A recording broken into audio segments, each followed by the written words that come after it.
Never overlook the power of simplicity. Robin S. Sharma. My friends, we try to keep it always as simple as possible, but of course to add in Einstein here, but not simpler. You want it to work. Again, Occam's razor, we apply it day in, day out. Let's jump into these charts. We see stocks are mixed for the day. They bounded up in the morning, as you can see with the S&P 500, then cut back in the afternoon. The S&P actually went negative a little bit, 0.06%. The NASDAQ 100 stayed in positive territory, but things really knocked up and then pulled back off. But we did push through the 200 EMA, and we sustained that, at least as far as the wick on top. Sorry, that word just wasn't coming to me. The wick on top pushed through the 200 EMA also. Much smaller candle, and we also had a little bit of a wick on the bottom there. So again, we will keep an eye on things and see if we're going to bounce off this 200 EMA and head down, reset nicely on this STC to give us the ability to jump back in or not. Now, what's going on the bigger charts? Well, we see we have a nice green up candle that has been drawing on the 2-day chart. We started off with 2 spinning tops. You see this last one was Thursday.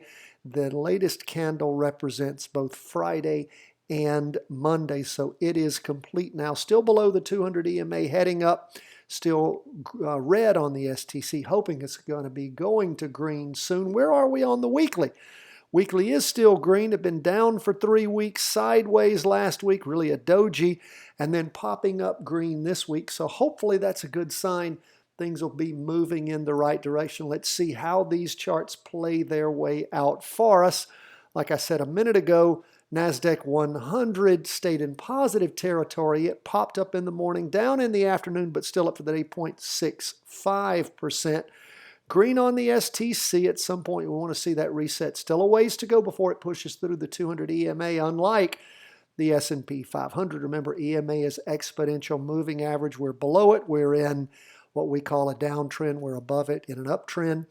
We see a green candle forming, similar to what we're seeing on the S&P 500 on this 2-day chart. Still red on the STC. That hasn't gone to green. A ways to go on that chart. Weekly, we've moved below 3 weeks, 4 weeks of down movement. Really flat last week. It didn't go below the area where it had hit the week before, if it did, just barely. And then this week, starting with a green up candle, but we do see that we've gone from green to red. That is really interesting. Finally bled out last week, and then this week, maybe it'll pop back over. But again, just below the 200 EMA, so still some weakness in stocks. We'll see how things move along as we keep moving through this new month of the new year, first month of the new year.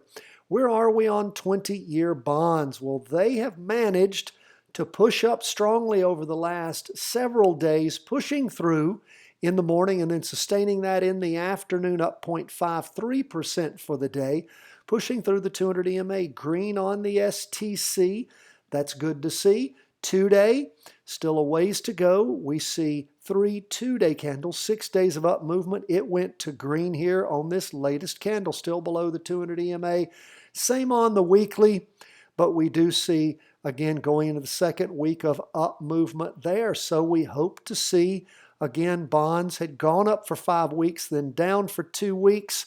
Maybe they're starting to regain some of that luster again for heading up. You can see bonds down for many, many weeks on end. Popped up 1 week back in May, end of May, down for a few more weeks, then up for what is that, 6 weeks until August, and then down, and then popping up in mid-November through mid-December. So we'll see where bonds are going to go. That is where we are as we start this week. Gold. Look at gold. We can see on this half-day chart as gold has taken off again, up in the morning on Monday, then peeling some of that off, in the end only up 0.22%.